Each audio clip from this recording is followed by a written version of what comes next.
हैं। तो एक प्रॉब्लम होती है कि कई सारे फॉर्मूले को आपस में मर्ज करके लगाएं, तो लगाएं कैसे, फिर उसको किस तरीके से हम उसको मैनेज करें। एक प्रॉब्लम हमारे साथ फेस होती है, हम उसी प्रॉब्लम पे आज जिक्र करने वाले हैं।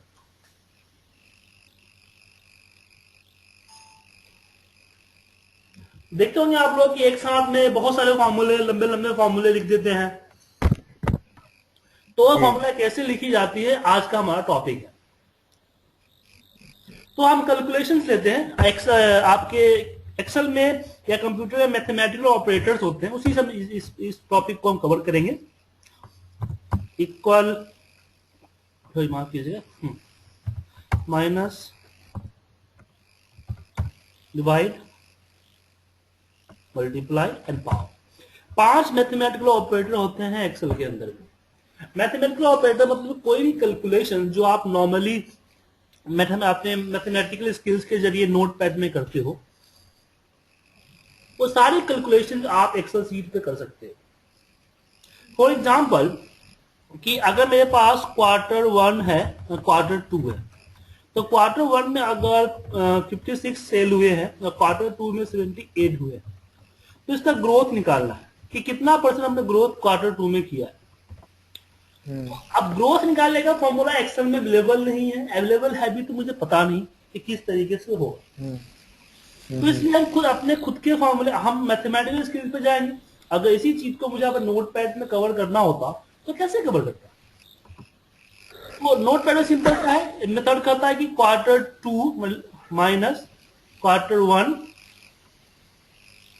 Divide by Q1। जी। और जो रिजल्ट आता है उसको मल्टीप्लाई बाय 100, क्योंकि यहाँ परसेंटेज निकालना है ना। अब इसी स्किल्स को हम यहाँ पे अपनाते हैं। तो यहाँ हो जाएगा आपका Q2 latest minus oldest divide by oldest. Latest minus oldest करना था ना। हाँ, latest minus B2 minus A2 divide by oldest. ठीक है, लेकिन रिजल्ट गलत दे रहा है। क्यों रिजल्ट गलत दे रहा है? अभी किसी भी फॉर्मूले को पता करना है कि ये फॉर्मूला किस प्रोसीजर से यूज कर रहा है, किस प्रोसीजर से चल रहा है। तो ये A2 को ही डिवाइड कर रहा है। हाँ, तो उसके लिए हम है ना, फॉर्मूला बार में हमारे पास फॉर्मूला एवरेज फॉर्मूला होता है। एवरेज फॉर्मूला पे जाइए,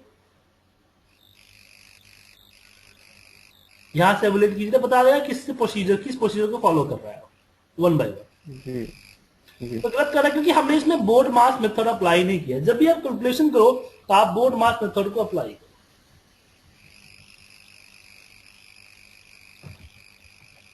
अब यहाँ पे बोर्ड मास होता है, ब्रैकेट पहले चलता है ऐसे परसेंटेज जी। का। ठीक है, तो एक बार बोर्ड में इसकी स्पेलिंग बताओगे आप, मतलब फुल फॉर्म उसकी, हर वर्ड की फुल फॉर्म होती है ना, मैं भूल गया, बहुत पहले पड़ी थी। बोर्ड बी फॉर ब्रैकेट, जी। मैं भी ये सब भूल चुका हूँ। बी फॉर अच्छा तो कोई नहीं, ब्रैकेट फिर है, मैं बी चेक फॉर कर। ब्रैकेट पहले होता है, देन माइनस होता है, देन मल्टीप्लाई होता है। हाँ, एक फॉर्मेट में चलता है ना कि इसके हाँ, अकॉर्डिंग वो हम करते हैं कैलकुलेशन। ब्रैकेट, कोई नहीं, मैं देख लूंगा। डिवाइड, मल्टीप्लाई, सब्ट्रैक्शन, एडिशन, ये एडिशन। होगा ना सर, एडिशन एंड सब्ट्रैक्शन। हाँ। ओ से क्या होता है ये समझ में नहीं आ रहा है। बी फॉर ब्रैकेट होता है, D for divide, M for multiply, A for addition, C S for subtraction. उसे देख लेंगे सर। देख लूंगा, मैं बता दूंगा सुनकर सर, मैं भी काफी 9th या 10th से पढ़ा था। और शायद वहां भी बस रूल्स पता है हमें कि पहले ब्रैकेट होती है, देन आपकी मल्टीप्लाई होता है, डिवाइड होता है, जी। डिवाइड होता है फिर मल्टीप्लाई होता है। पहले से डिवाइड होता है, उसके बाद मल्टीप्लाई होता है। हाँ, पहले डिवाइड देन मल्टीप्लाई, लेकिन उससे पहले आपका ये होता है ब्रैकेट्स। जी। तो ये हो गया, हमने कर लिया। तो हमने इस तरह से यूज किया अपने मैथमेटिकल स्किल्स को। ये छोटे मोटे चीजें हैं। तो अब चलिए आप कोई बड़ी चीज है, कोई बड़ा एक काम करके देखते हैं। तो वो क्या करें, तो एक और मैथमेटिकल स्किल्स को हम फॉलो करते हैं। हमारे पास प्रिंसिपल है, मान लीजिए 50,000 रुपये हमने किसी से लोन लिया। रेट है हमारे पास, रेट हमारे पास मान लीजिए 10% है। टाइम टाइम मेरे पास 5 साल है। अब मुझे इसका इंटरेस्ट निकाला, तो सिंपल इंटरेस्ट के लिए तो सिंपल सा मल्टीप्लाई कर देंगे, तो बड़ी चीज नहीं है।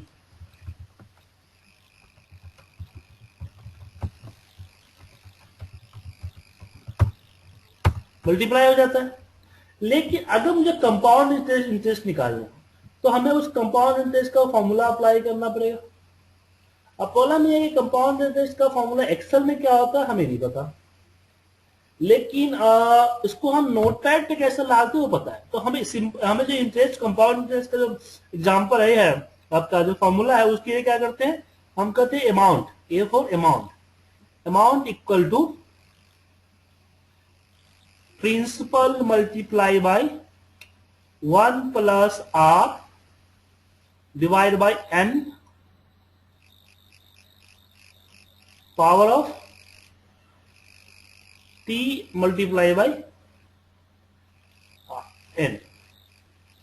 एन क्या है कि आप नंबर ऑफ इंटरवल, कि आप जो इंटरेस्ट है वो किस महीना, एक साल में कितने बार है, 12 बार है, 15 बार है, 20 बार है। हाँ, नंबर ऑफ इंटरवल होती है, इंस्टॉलमेंट।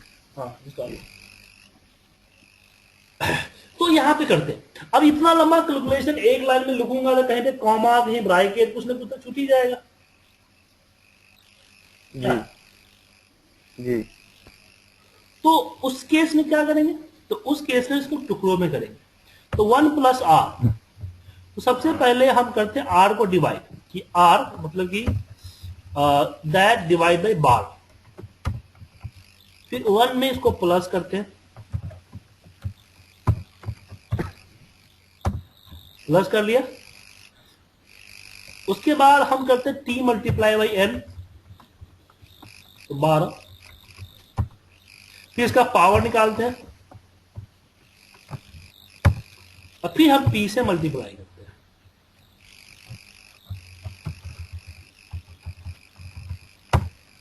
ठीक है, हमने देखा कि हमारा रिजल्ट सही आ रहा है, ये 1/1। अगर इसमें कोई गलती होता, कुछ ऐसा चीज गली चीज होती तो पता चल जाता।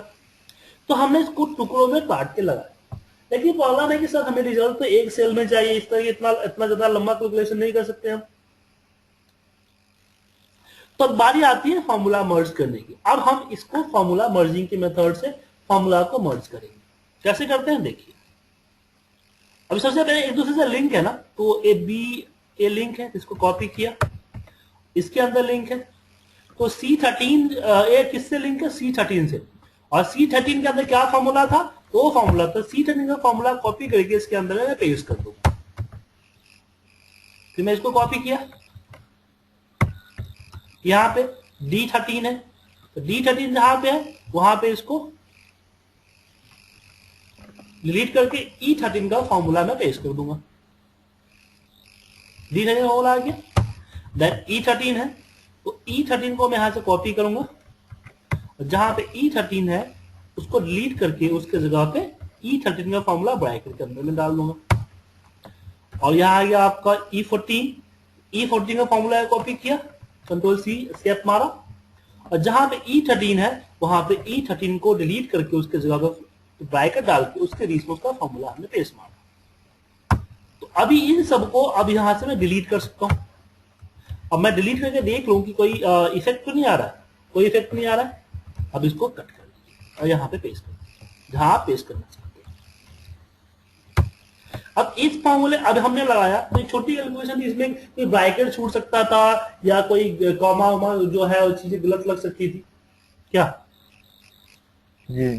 लेकिन हमने अलग अलग लगाया, फिर हमने इसको फॉर्मूला को मर्ज कर दिया। अब बोले सर इतना छोटा बात भी इतना लंबा घेरने का जरूरत क्या था, एक दो हम एक दो बार लगाएंगे अपना समझ में आ जाए क्या। जी। अभी एक और ऐसा एग्जाम्पल दिखाता हूँ फॉर्मूला मर्जिंग किस कंसेप्ट का, जिससे आपको समझ में आया कि ये जो चीजें हैं वो चीजें सबसे अच्छा है। तो हम बात करते हैं कॉस्ट की, एमआरपी।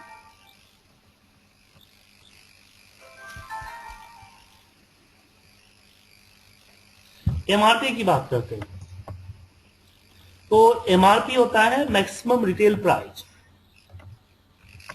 तो एमआरपी कैसे कैलकुलेट किया जाता है? जैसे सिंपल कंसेप्ट एक आता है कि अगर किसी प्रोडक्ट का कॉस्ट, तो कॉस्ट अकाउंटेंट ने कॉस्ट निकाल के दिया कि एक प्रोडक्ट को बनाने में 50 रुपए का खर्चा है, तो कंपनी ने बोला कि 50 रुपए का 5% इंटरेस्ट प्रॉफिट लेके 50% प्रॉफिट लेके 5% प्रॉफिट लेके 50 रुपए का हम डिस्ट्रीब्यूटर को बेच देंगे।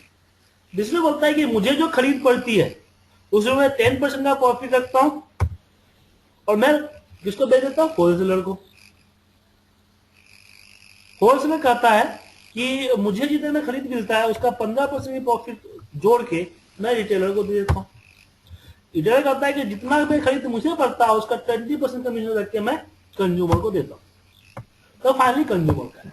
तो यहाँ पे दिक्कत यह है कि डिफरेंट परसेंटेज है और एक परसेंटेज दूसरे के परसेंटेज के इंक्लूड है। मतलब कि जो 10% निकलेगा 50 का 10% निकलेगा, 50 प्लस 50 का 5%, मतलब कि डिस्ट्रीब्यूटर का खरीद रेट, उसकी जो परचेज अमाउंट है उस पर। ठीक है जी। तो चलिए आगे चलते हैं। तो इसको कैसे कैलकुलेट करेंगे? अब इसको मैं इकट्ठा तो नहीं कर सकता, इसे एक एक करके कैलकुलेट करता हूं। मल्टीप्लाई बाय 5%,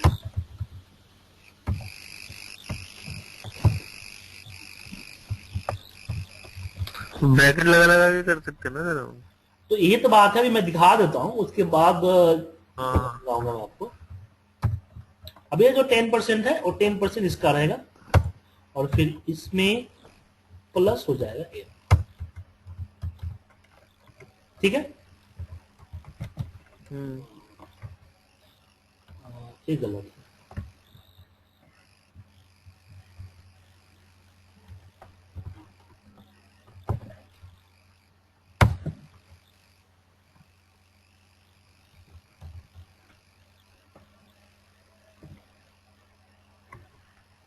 तो 50 रुपए का सामान जो है 79 रुपीज में बिकेगा।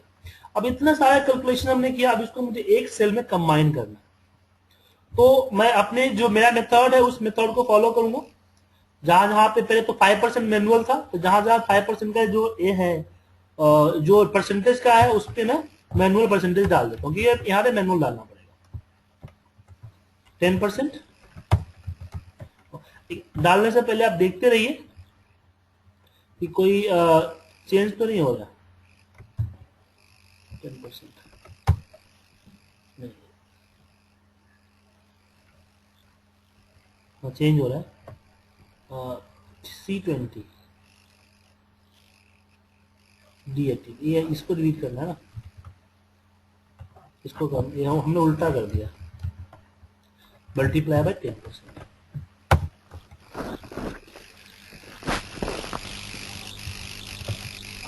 15% और यहाँ पे 20%। तो ये हमने मैनुअल कर दिया 20%। अब मुझे इसको डिलीट कर ले क्योंकि फर्क नहीं पड़ रहा है। अब इसको कॉपी करते हैं, कंट्रोल सी, स्केप मारा, यहां पे आया जहां पे हमारा क्या था B90 C90, जहां C90 है C90 को डिलीट मारेंगे, ब्रैकेट में इसको पेस्ट करेंगे।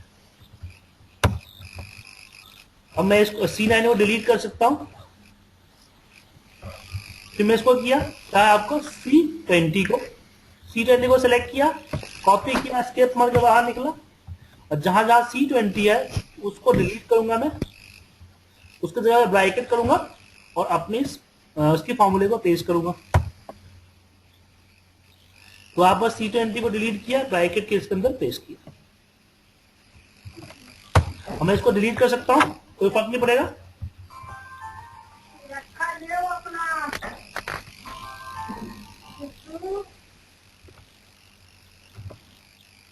फिर मैं इसको आता हूं, इसको सेलेक्ट करूंगा, कॉपी स्टेप मार के बाहर आऊंगा और जहां पे हमारा D19 है उसको डिलीट करके उसके जगह पे पेस्ट कर दूंगा। लेजर नहीं लेना है, नहीं लेना है, काम करा तुम्हारा कहती हूँ। ठीक है कंट्रोल सी एस्केप मारा, ब्रैकेट ओपन क्लोज, इसने पेस्ट किया, यहां भी D20 है,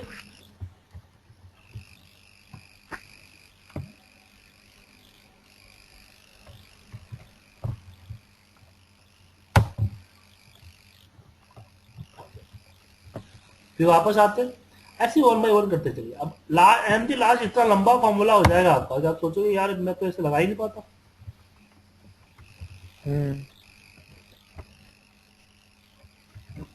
गलती जाती अगर मैंने वैसे लगाते तो, एक ही बार में लगाते तो। एक बार पॉसिबल ही नहीं है लगाना सर, ट्राई करके देख लेना। सही कह रहे हो। नहीं, कल मैं ट्राई कर रहा था एक इफ कंडीशन, मतलब 3 इफ लगा रहा था तो लग गया था, लेकिन उसमें थोड़ा टाइम लगा था, गलती हो गई थी बीच में। अब प्रॉब्लम यह है कि आप वेरीफाई नहीं कर सकते ना कि गलती कहाँ पे हुआ, कौन सा फॉर्मूला गलती कर रहा है, और रिजल्ट आ रहा है तो सही आ रहा है कि नहीं आ रहा है। इसमें क्या है कि पहले आपने वेरीफाई कर लिया, फिर फाइनल आउटपुट को आपने देख लिया कि फाइनल आउटपुट क्या है, और उसके बाद आप चेंज करते चले जाओ, मर्ज करते चले जाओ। अगर आपसे गलती होती है तो आपका आउटपुट चेंज हो जाएगा, पता चले आपने गलती की है, फिर कंट्रोल।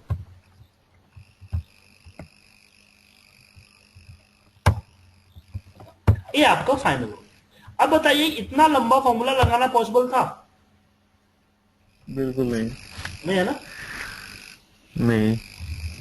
तो इसलिए मैंने आपको बताया था formula merging in the best है। ए, और मैं बता दूं कि मैंने कहीं से नकल नहीं की है, मेरी उपज है, मेरा अपना तरीका है। मैं इसके सहारे से मैं पांच पेजों का फॉर्मूला लिख देता हूँ।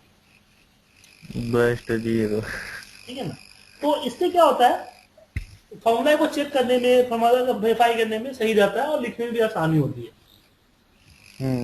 ऐसा लगने को लगता तो है कि टाइम लग रहा है, लेकिन जब आप खुद से लगाओगे फिर उसको रीचेक उसमें टाइम वेस्ट होता है, उससे अच्छा होता है जी। उससे अच्छा है कि आप इसको एक अलग लगाओ, आपका एक वाला फॉर्मूला सही हो जाएगा। ठीक है जी। अब अगर इस फॉर्मूले को चेंज करना हो, इसमें कुछ अपडेट करना हो, तो मुश्किल हो जाता है। ये फॉर्मूला परफॉर्म कैसे कर रहा है, और मान लो कभी आपको ऐसे फॉर्मूले मिल गए, आपको चेक करना है कि ये फॉर्मूला परफॉर्म कैसे कर रहा है, तो उसके लिए आप उस पर कर्सर रखिए और एवरेज फॉर्मूले पे जाइए, और इसको एक एक करके एवरेज करते चले जाइए, और स्टेप देखिए कैसे हो रहा है। पहले 50 का परसेंटेज निकाला और इसको ऐड कर दिया, फिर उसमें प्लस, फिर 50 का 52% आया, फिर उसका 10% निकाला, तो उसमें ऐड हुआ, एक एक करके से चल रहा है। तो फॉर्मूला एवरेज फॉर्मूला है, जिससे पता चलता है कि आपका फॉर्मूला किस तरह से वर्क कर रहा है।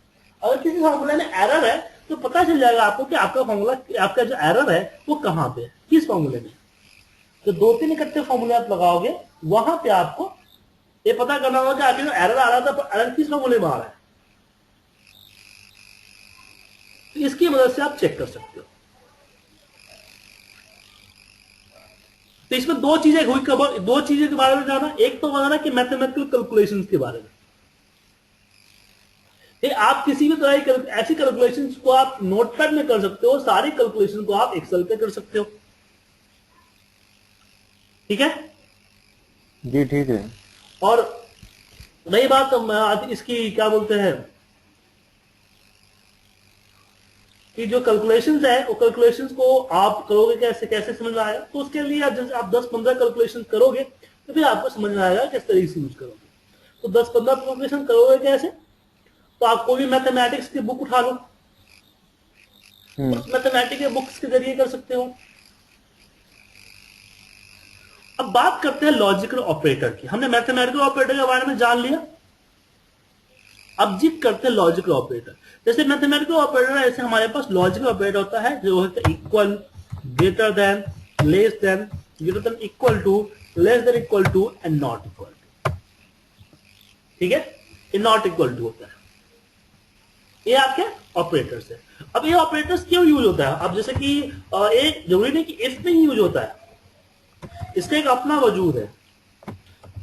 एक चीज क्लियर, जिस चीज को क्लियर करने के लिए आपको मैं बता रहा हूं एग्जांपल, वो देख लीजिए आप।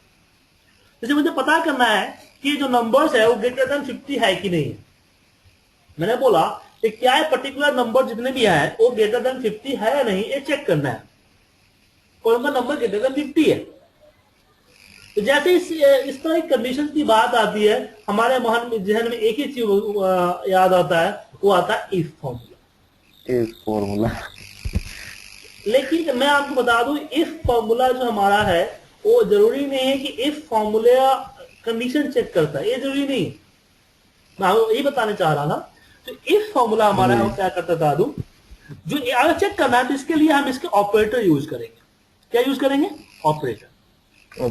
जिसमें चेक करना है इसको सेलेक्ट किया और बोला ग्रेटर देन 50।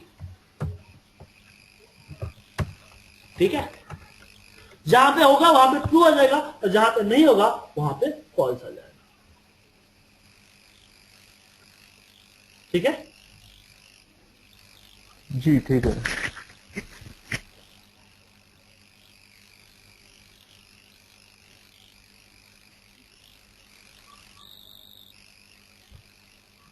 हेलो।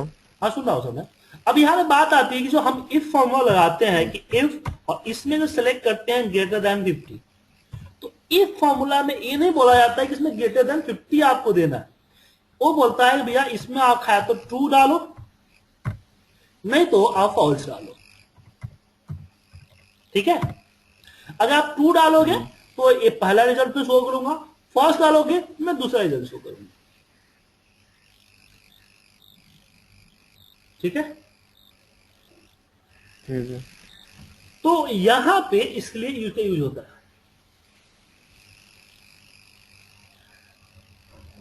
तो जब हम इफ फॉर्मूले के अंदर में जो कंडीशन लगाते हैं, एक कंडीशन क्या होता है कि हम दो फॉर्मूले को, दो कंसेप्ट को आपस में मर्ज करते हैं। ये इफ का पार्ट नहीं। समझ गए? ठीक है सर। तो इफ जो हम अगर इफ में लगाते तो क्या लगाते हैं, यहां लगाते हैं कि इफ, इसको सिलेक्ट करते हैं कॉमा ओके कॉमा पेंडिंग। ठीक है, तो अगर रिजल्ट B1 का रिजल्ट ट्रू होता तो ओके आता, अगर फॉल्स होता तो पेंडिंग आता। अब बोलेंगे सर मैं यहाँ पे ओके इक्वल टू ट्रू क्यों नहीं किया?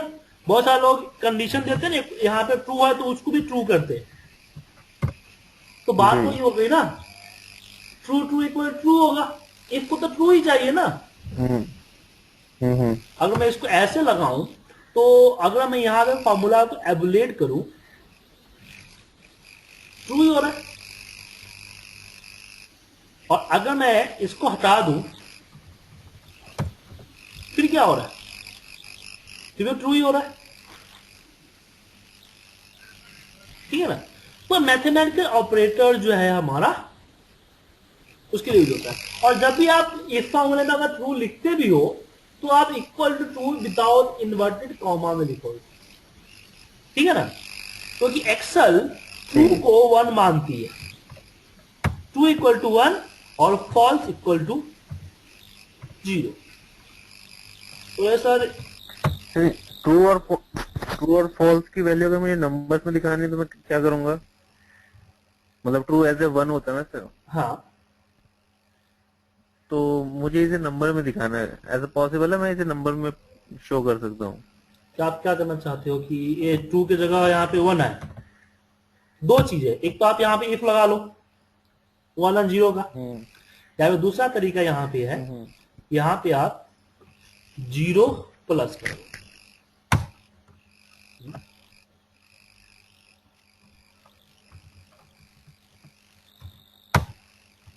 ब्रैकेट में